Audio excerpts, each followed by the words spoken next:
Are you out there doing your best to get on with life? Because, as you already know, it's what you make of your life that really counts. And sometimes having a few shortcuts to help you on your way can be very useful. The NLP Matters Podcast might just be the toolbox you need to focus your attention, your effort, your drive onto what really does make the difference. Built on the foundation of Neuro-Linguistic programming, the NLP Matters Podcast offers proven recipes you can use to create and sustain your life your way.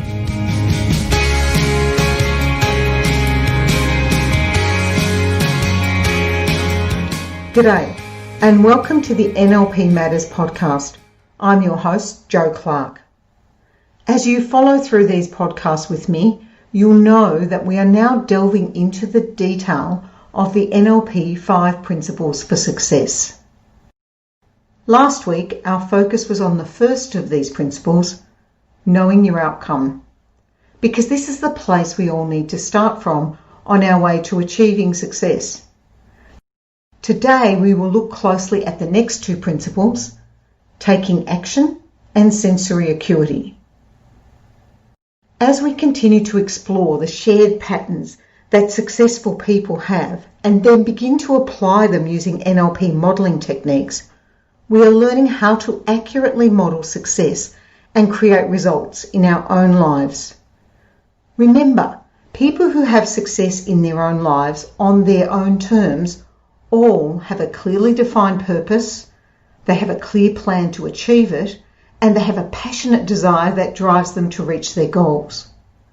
And successful people also invest time, effort, and imagination to ensure they meet the first of the 5 success principles, knowing their outcome.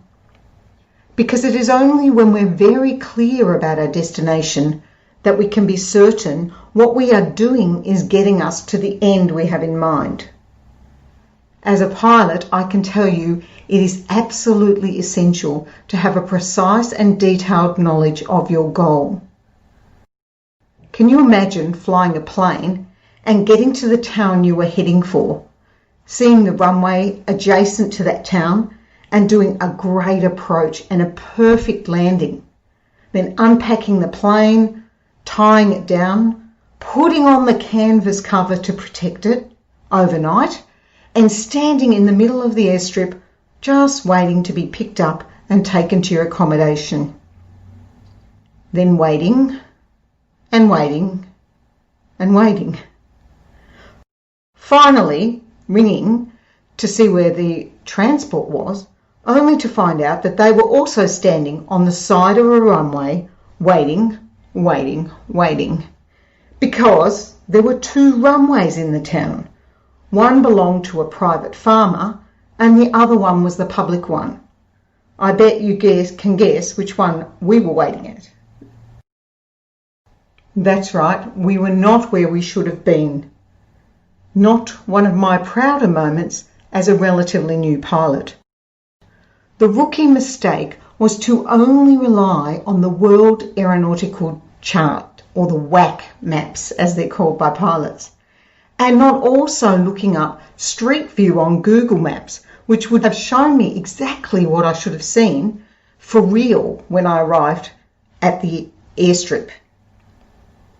Fortunately for us, it was only a matter of taking off the plane cover, untying it, repacking and reloading, then a relatively short flight across to the correct runway. But I think you get my point.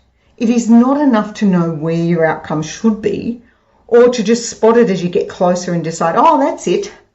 Rather, we need to define it in sensory specific terms.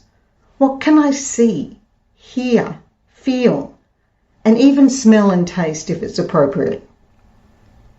Okay, now we are very clear on our outcome or goal, which means it's time to take action, or as I prefer, massive action. And when we are taking action, it is vital that we continue to use our sensory acuity, the third component of the 5 success principles, which we're using to constantly check, are we still on track? Or else you might be like me, see a runway, assume it must be the right one because there could only be one runway in such a small town.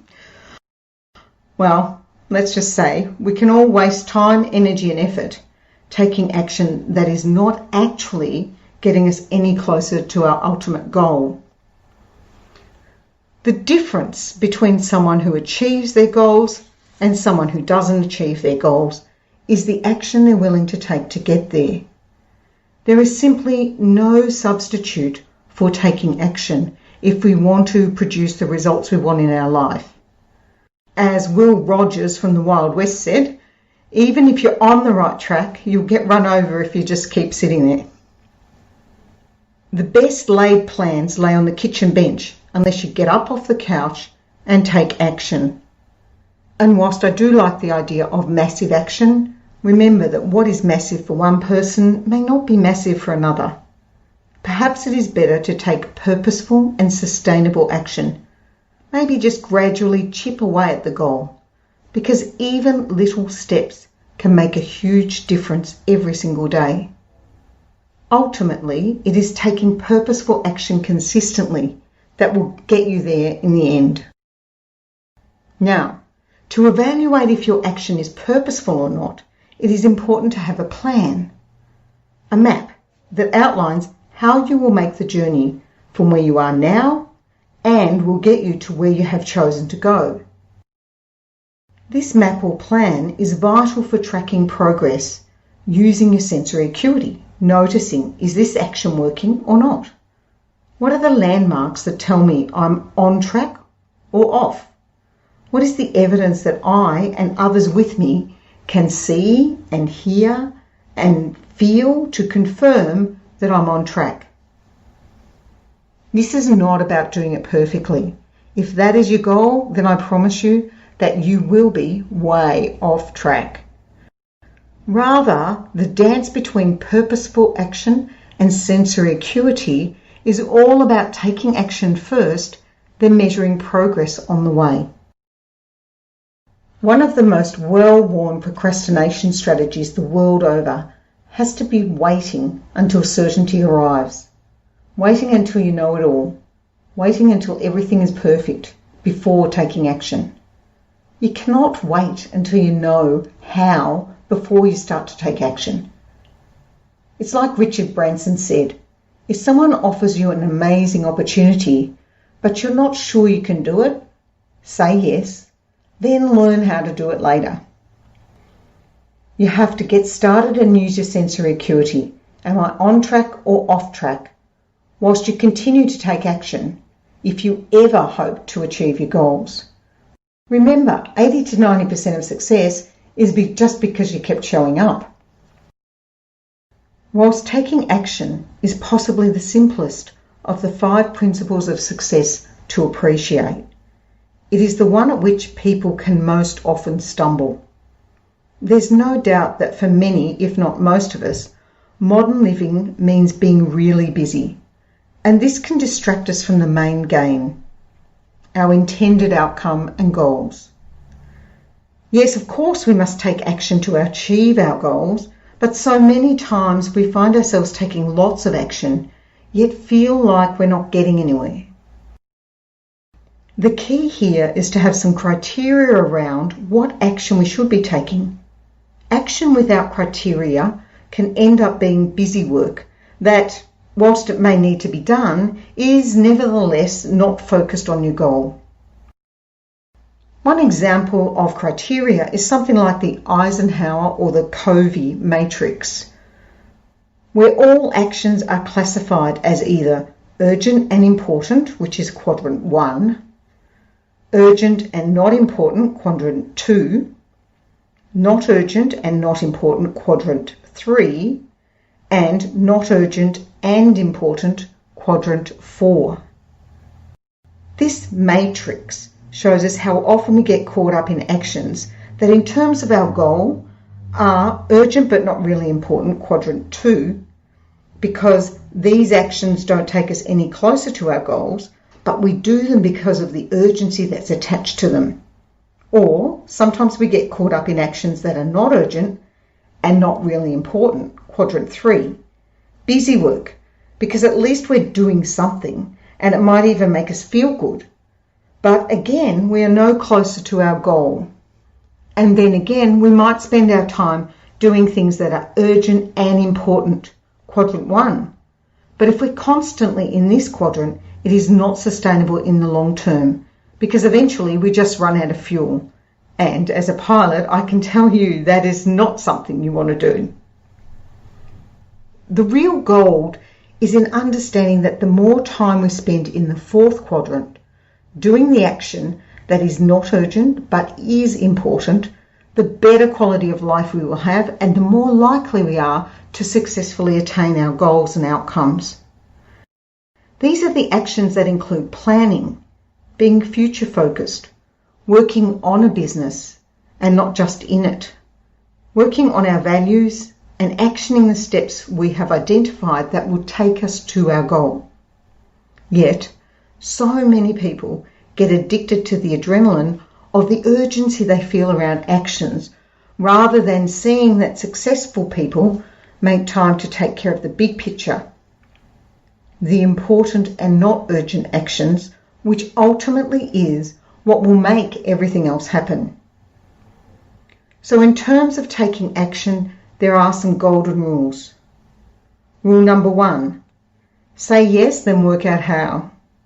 Rule number 2, commit to action every day. Rule number 3, get a mentor. Find someone who has already done or is doing what you want to do. They know how to do it. Rule number 4, develop some criteria around your actions. Now, before we finish today, here is another great way to structure our actions in order to achieve a goal. I want you to think of a goal. It can be a goal you have now, or one you've had in the past, or one you would like sometime in the future. And I want you to act as if this is your goal right now. Write down the last thing you need to do before you achieve the goal. Just before you can go, yes, I've got it. The last thing. And then write down the first thing you need to do on the journey as you begin to achieve this goal. So the last thing and the first thing. Now I want you to brainstorm the steps in between, the steps you'll need to take to get to the goal. And when you've got these steps, I want you to group them under categories. A great strategy is to use sticky notes to do this, because you can just write all the steps on sticky notes and then you can sort them out into categories. Be careful, because you can end up with so many things to do that you might start to feel a little overwhelmed. Now here we are capturing a list of everything that could be done, not everything that will be done.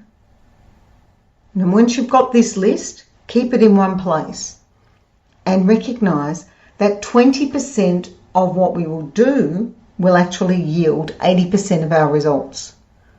We never do everything on our list, and nor should we. If we work out that something isn't necessary or isn't a high priority, don't do the whole guilt trip thing for not getting to it. Choose wisely. Again, we need to make sure we're referring back to our mentor. What did they do? We're learning as much as we can from them. And then this is where the next success principle, sensory acuity, really comes in. Sensory acuity is not about checking how we feel internally. It's not about feeling confident or certain. It's not about feeling scared or afraid. It is about what we can perceive using our 5 senses: sight, hearing, touch, smell, and taste. If I can see the evidence that I'm on track, then another person standing with me can also see the evidence. If they can't, then it's not the type of evidence we're seeking. We must have the sensory acuity awareness to notice what is working and what's not working. This means having the awareness of whether what we are doing is being effective, and effectiveness is measured in terms of, is it moving us closer to our goals or not? Is it producing the results we are wanting or not? We need to train our awareness to pay attention to our environment. Remember the example I gave at the beginning of this episode where I landed my plane on the wrong airstrip. Clearly, my sensory acuity left something to be desired on that day. I needed to have all my senses alert to whether my actions in flying the plane were bringing me closer to my goal of landing at the correct airport. Now, eventually, it became so obvious that I could see and feel that something needed to change. I rang them and they said they were waiting at the airport for me. Clearly, they were not waiting anywhere within sight of the airport I was at. So I had to change my actions. I did eventually reach my goal.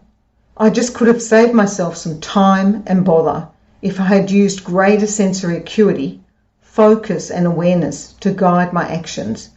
If I had followed both these important components of the 5 success principles, taking action and sensory acuity. Knowing your outcome, starting with the end in mind, is so important to success. But NLP teaches us it's not much use if we don't take action and use our sensory acuity to keep us on track. Join me over the next episode as we continue to explore the 5 principles of success and how they can become the roadmap for designing a life that you love. In our next episode, we'll focus on the 4th of the 5 principles for success, behavioral flexibility. Stay awesome, and I look forward to connecting with you in the next episode. Wow, thanks for showing up and listening in. We would love to hear from you. Send your thoughts, ideas, or questions via email to joanne@destinypursuit.com.au. Now it's time to take today's recipe out into your own life. Notice the differences that show up as you apply it. We'd love to hear how you are progressing with your new approach.